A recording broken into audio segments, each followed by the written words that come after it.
teaching with you over the past couple of years. We taught third grade together. I admire your creativity. I'm always stealing your ideas. Oh. That's a good thing about teaching, right? Yeah, it is. Your positivity, and I love your classroom management style. Thank I you. definitely picked up a lot of that from you when I switched to elementary school. And I know you're a strong advocate for PBIS, so Yeah. I like to see that in your classroom, and I just think that's something that I learned that was new when I came to elementary school. I'm gonna use that in middle school. It's definitely helped because it's so different, such a different style of teaching. It's definitely a good tool for like creating that structure in the classroom, I think. And Yeah, it's worked for me. Yeah, you can definitely tell that Yeah. you implement that in here. So how do you think the lesson went? I think it was good. Again, still learning the program, so like pulling out all the pieces that have to be taught is hard, and you know, like so many lessons that potentially could cover that aspect is tricky to pick out which ones I should be doing. Right. So that's where I've been struggling a little bit to decide which lessons I need to teach to accomplish the goal. Right. Do you feel like you are kind of needing to pull anything else in to supplement on a certain skill or? Yeah, based on what they showed me in their original testing. Okay. I've been trying to do that, but I've also been overwhelmed and feeling like I've done some clumping. So like he might need this skill and she might need that skill. So I've just been like, let's do this skill, and so hopefully it covers that. Right. And so, especially with the lower kids, like that group that was just learning that skill. There's so many different phonics skills and things like that in the lower levels. Right, that and we we're have not to used to quite teaching those in the upper grades. Right. Yeah. So yeah, that's where I've definitely, like the upper group's fine. We're learning, you know, prefixes. Right. Fine. Or comprehension skills. That's easy. Yeah. Like The lower teaching, grades. teaching that and really explicitly teaching it Yeah. is tricky. Turn like that on. Well, it's not bad. It's still. Can you see it? Yeah. Okay. So, like, are you enjoying the program? What would you say, like, some of the pros and cons would be? I guess I would have to say a pro was there's a lot Yeah. of stuff to pull from. I don't like the organizational aspect of it. Like my filing system isn't really working. The amount of time that I spend on the computer, I'm not a big fan of. Like entering data points, that's really tricky. And deciding if they've accomplished their goal. Right. I'm still working on have they mastered that skill? So I still am not really sure how to assess that part of it. Right. So like, do they understand the I? Right. Before you move them on to another one. Right. Yeah. That's what I'm finding really tricky. Because there is no like assessment piece for those skills. Right. Yeah. And we've been discussing as a grade level how we will do that, but it's not consistent either. How many reading groups do you have? 6. And then, you know, I try to switch it throughout the day, so I'm not really consistent because I have a lot of ELs that are pulled. Right. So ELs, I have EL, OT, and 2 title. So you're trying to fit everybody in. Yeah. That's tricky. So the book you read with that group, it just seemed like it was a really appropriate level text. The quality of the text was really rich in vocabulary. I agree. I was worried when the book was on Cesar Chavez because it's just a different kind of person for a younger kid to really learn about. But obviously we're following the framework, so the books and the lessons are provided. Yeah. Would there be anything that you would change about that lesson or make it different next time that you can think of? No, and I had extended the lesson a little bit further, so I followed up a little bit with that lesson. But I don't think so. I mean, I think they found it to be an interesting story, and I feel like I've read a similar story to that before about him, so I had a little bit of information about him, so we were able to have good discussions around it. Yeah. So I think they enjoy nonfiction a lot. Right, that's good. I liked how you used the flexible grouping and you were able to like target that skill. It was clear that the class knew the expectations during your reading lab independent block. You definitely set the tone for that. I didn't hear a peep from one student during the whole lesson. I'm really lucky. They're a really, really engaged group. Good. So that helps. Yeah, you could definitely tell. They were super engaged in their books. You know, and I thought the lesson was very well paced. You gave the students the right amount of wait time when asking questions, especially because they had already previously read the pages in the book, so they had to think about what they read and come back to the table. And you started right away with activating their prior knowledge, gave them like the essential question, like what was difficult about Cesar Chavez's life. I liked how you had the kids look back in the book and look at the pictures too, because there's more than one way to read a book and to remember what his life was like. And then you got into the word work and focusing on those tricky I words. You did a great job of modeling using the whiteboard.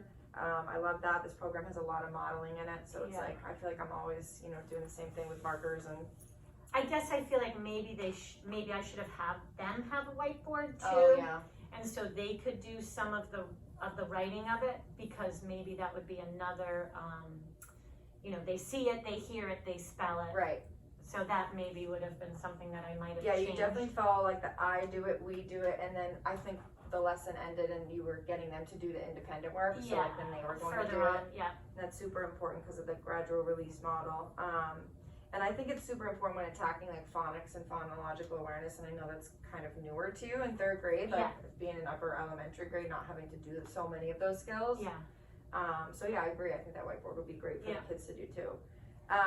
Again, they were super engaged and they kept searching through the book, looking for those tricky I words, and you modeled them on the board.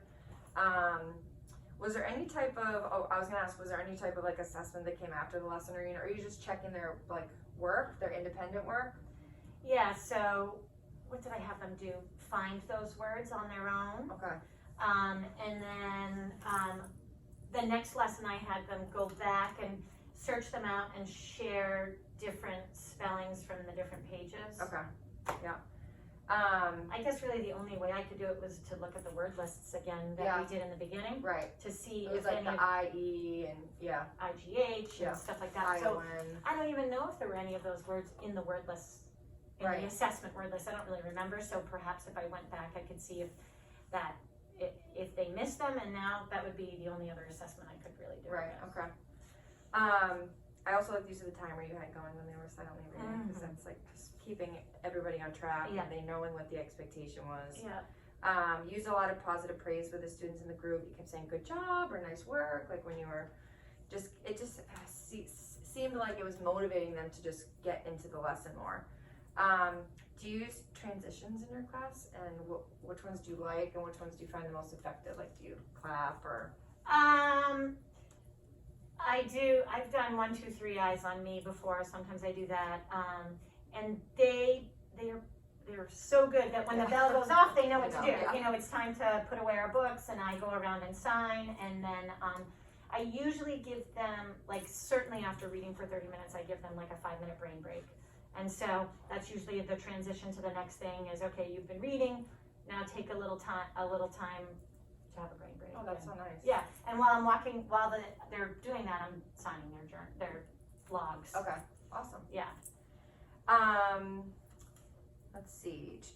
Oh, I just was gonna ask, how have you been communicating with families and keeping families updated and engaged with the program? Probably not enough, actually. I do, I usually send once a week, I'll send home a newsletter that says, you know, this is what we're doing, and we're focusing on different skills, and some kids have reached their 100 steps, and that should be the goal at home, and everybody in here has been continuously signing at home. Good. So I don't have anybody that I need to worry about, so I guess I'm not explicitly telling them what their child is working on. And I have told them what their power goals are, and these are the things to focus on, but I'm not even sure that everybody understands what power goals are. Right. It's almost like they need a cheat sheet. Yeah, cheat sheet for that. For sure. So suggestions for improvement would be giving students like that visual, like that whiteboard, like so they could write it on there. Also, you know, the lesson was like called tricky I words, but I wonder if it should be called something like vowel splits or flexible decoding, and you know, give it more of like a definition, because tricky I words just seems like, Right. you know what I mean? Yeah. So, but that would be something I would change in the program. Let's see. So when it comes to like taking risks, you know, we want to continue to like encourage our students to take risks, and I think it can be hard sometimes to take those risks because, you know, they're just challenging for the kids, you know. So using some common language like, it's okay if you're wrong, take a risk, or making them feel more comfortable. You know, I just feel like some kids are not willing to like For sure. jump right in. Yeah. And I feel like we might be seeing that a lot now because of COVID. Like they're a lot more anxious about like being wrong and just not being like wanting to take that risk. So one way to do that is just modeling that risk-taking behavior, like, you know, showing them like you make mistakes all the time. And I know I do that in math, you know, where we're like, oh, did I make a mistake in this problem? Yeah. Find where I made the mistake. Oh yeah, they're good at seeing that in my morning message. Yeah. That's for sure. Calling you out on the Yeah, spelling always. words. Yeah, always. And it's really hard to implement a new program, especially right now during COVID. So, you know, we need to support our kids as much as we can on top of teaching them a new road reading program and writing a routine that's really rigorous, this program. Very. And I think over time it will be more fluid and we'll become more comfortable with it, hopefully, and knowledgeable, find out what works and things like that. But overall, you're an amazing teacher, and I think you did exceptionally well, and I gave you proficient in all areas. Oh, perfect. And another thing, like with this new program, is self-reflection. Like I feel like I need to do a lot of self-reflection on like each unit or each, you know, thing that I'm doing, and just kind of see like how I can stay. I think we also have to like give ourselves a little bit of credit. Right. Like, we know what our kids need and what we can take from this program and give to them, and maybe what we don't need to do. And the preparation is a lot. You know, it's a lot, especially when you have 6 groups. You know. 4 should be as many as we could handle, but and even the big project, I feel like we didn't get all the supplies that we could have, which could be is making it harder. And so I'm still working on the organization of it all and keeping it in one place. Right.